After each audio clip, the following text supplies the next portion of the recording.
The movie opens with a chilling scene where a group of ISIS militants are preparing to execute a woman.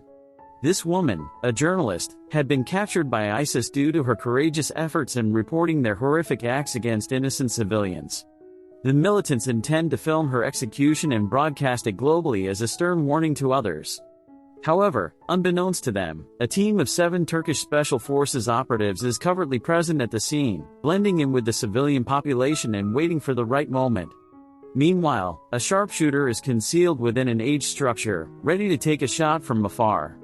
Just as the militant is on the verge of executing the journalist, the sniper takes a precise shot, hitting him squarely in the head.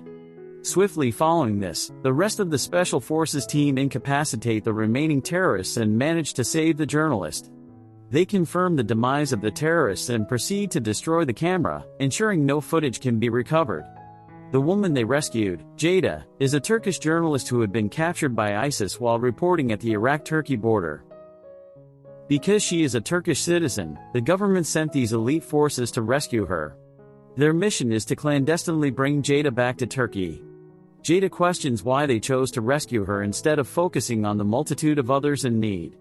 Bekir responds by emphasizing her status as a Turkish citizen, while Jada argues that nationality shouldn't dictate priority in saving lives. She believes that it is the duty of any army to protect people regardless of borders, but the colonel remains unmoved by her perspective. Despite Jada's reluctance to leave by herself, the team asserts their authority, surrounding her with Bekir and Oguz positioned as her protectors. Bekir and Oguz were close friends and former non-commissioned officers who were offered positions in the Special Forces unit due to their dedication and sacrifice. However, Bekir had previously suffered a leg injury, and Oguz had a steel implant in his shoulder from a previous mission. Some officers doubted their suitability for the job, fearing it would endanger the rest of the team. Colonel Vasil intervened, expressing his belief that he would have made the same sacrifices if he were in their position. Bekir and Oguz were determined to prove themselves and honor their fallen commander, Kemal. Colonel Vasil granted them an opportunity, warning them that the training would be exceptionally rigorous and demanding. Out of 200 soldiers, only 20 were selected for the force. The colonel emphasized that joining the unit was not about gaining personal recognition or fame. The colonel chose Bekir and Oguz from a group of 20 for a challenging training program despite Bekir's significant leg injury. The commander demanded his participation, disregarding his pain. The commander threatened Bekir with the life of his friend Oguz if he failed to return within a minute, pushing him to his limits. This marked the beginning of their intense training. Later, they were subjected to a test where a sponge was kept in water overnight, and if a drop was visible in the morning, they were dismissed. They endured a harsh night with their hands bound and thrown into the water, pushing their limits. The most challenging test involved fasting for 4 days with the promise of a feast for those who surrendered information. This rigorous training was designed to test their endurance and resilience in extreme situations. The officers resorted to water and towel torture. When Bekir was subjected to this, he resisted revealing his name even under increased torture. Eventually, he started singing songs and endured the ordeal with patience. The colonel admired Bekir's resilience, comparing him to a fiery diamond in their team. On the battlefield, they encountered numerous fresh corpses, causing great distress. Arif warned of an approaching ISIS force, prompting the colonel to strategize. He left a decoy radio signal and retreated, ordering fire upon the ISIS group when they arrived. 3 tanks fired simultaneously, decimating the terrorist group. 2 enemy soldiers survived, but Arif swiftly eliminated them with precise sniper shots. After witnessing an attack, the colonel realized a significant ISIS force was approaching and contacted headquarters. They were instructed to return to their area due to a crisis in the North State. The team then encountered a war zone rigged with explosives. They launched a silent attack, and the colonel worked to defuse a time bomb while the rest continued to fight. Oguz was attacked but saved by Arif, allowing them to defuse the bomb quickly. The next morning, Oguz taught Jada to shoot. When asked about his feelings when killing, Oguz explained that it leaves a mental scar. They then found a survivor and witnessed a girl being tortured by terrorists. Despite it not being their mission, they couldn't ignore the horrific scene and decided to intervene. Despite being surrounded by snipers in a tense situation, terrorists threatened a girl with fire. The colonel ordered his team to attack, and Arif, a skilled soldier, took out a terrorist with a headshot. The team then began their assault from all sides. Amidst the chaos, a sniper injured Bakir. Oguz ordered everyone to take cover while Arif located the sniper. Just as the sniper targeted Arif, he managed to shield himself and Jada. Arif then eliminated the sniper before he could fire again. After the threat was neutralized, the colonel rescued the frightened girl, who was relieved to see the soldiers and expressed her gratitude. The colonel, reminded of his deceased daughter by the girl's prayer, saw a reflection of his daughter in her. The colonel approached a dying man, a former member of the Jordanian military force, who had been severely injured by terrorists. Despite the colonel's attempts to ease his pain with morphine, the man requested to be relieved of his suffering.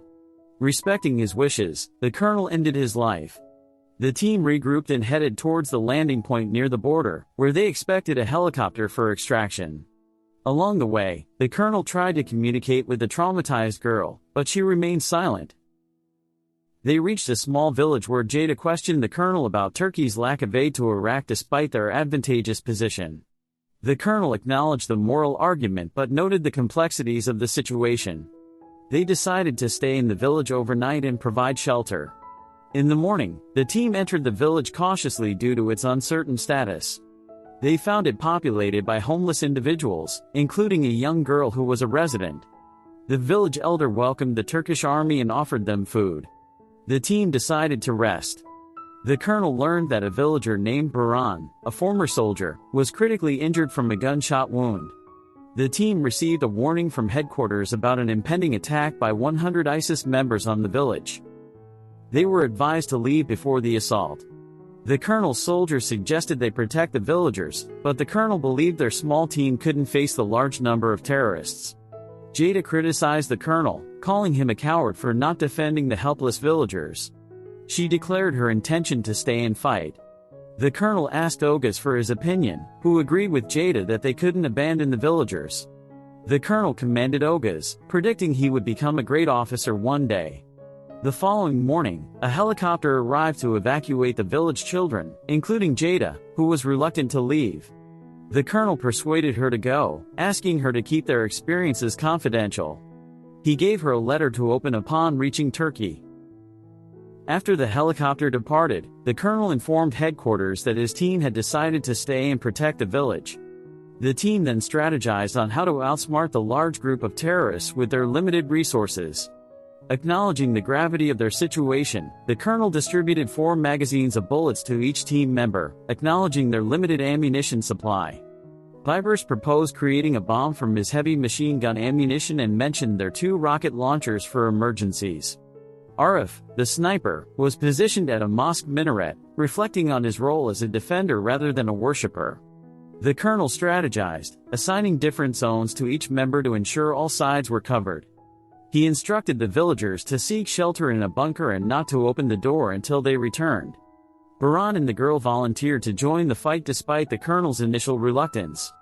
The girl was assigned to bring ammunition while Baran was instructed to hide with an AK-47. As they prepared for the arrival of terrorists, Arif signaled that they had arrived. They were expecting 100 but over 200 showed up, equipped with a high-tech American tank, Abrams. Despite the overwhelming odds, the colonel rallied his troops, insisting they couldn't retreat and must fight with courage and faith. They planned to win the war and return home. The colonel waited for the terrorists to reach their mine, at which point he used a remote to trigger an explosion, decimating the terrorist team. Arif was busy taking out snipers but missed a shot at the tank's driver. Meanwhile, the colonel and Oguz were fighting on the front line, but they couldn't halt the tank and were forced to retreat to the village. Vibers, armed with heavy machine guns, mowed down anyone in their path. Baran tried to counter them with his AK-47, but his gun jammed, and he was attacked. Arif intervened and saved him. As the tank entered the village, the colonel summoned Vibers with a small rocket launcher. At this point, the girl arrived with additional ammunition and rocket launchers, braving a hail of bullets. Arif provided cover from above. The tank crew realized the sniper in the mosque was causing significant damage, so they targeted and destroyed the mosque. Oguz and Bakir managed to destroy the Abrams tank with a rocket launcher. Despite being injured, Arif continued to provide sniper cover. The colonel was pinned down, and Mustafa offered to provide cover, knowing it would cost him his life. He told the colonel that he was willing to die for a hero, referring to the colonel. After bidding Mustafa farewell, the colonel witnessed Biber skillfully deflecting a grenade attack from the enemy. Mustafa was surrounded and captured by terrorists. Despite Arif's attempt to help, Mustafa insisted he didn't shoot and handed him a grenade, asking him to look after his son. He sacrificed himself with the grenade, leaving the team devastated. However, the war wasn't over, and they continued to fight.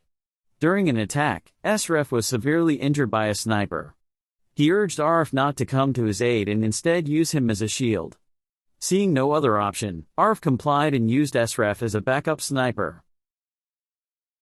Guided by Esref, Arif took a shot and took out a terrorist sniper. Following the loss of 2 team members, the remaining soldiers were down to their last magazine of ammunition, with 30 to 40 terrorists still in their vicinity. Despite the odds, they continued to fight. The colonel spotted a suicide bomber approaching, but his last bullet was intercepted by another terrorist.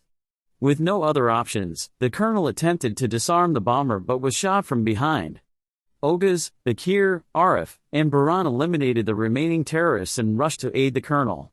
Realizing his end was near, the colonel urged them to remember their fallen comrades and assured them of the nation's support. He expressed his peace in knowing they had protected the village. With that, Colonel Vasil succumbed to his injuries, joining Mustafa and Esref in death. Their sacrifice was honored by all. The warriors sacrificed much for a greater cause. A flashback revealed the mission was to rescue a journalist who was against the army. Despite her disdain for them, the colonel insisted on protecting her, emphasizing their duty to safeguard the Turkish people. After returning to Turkey, Jada read a letter from the colonel, who likened her to his daughter for her stand against injustice. This moved Jada to tears. The scene shifted to 3 helicopters arriving to rescue the elite force.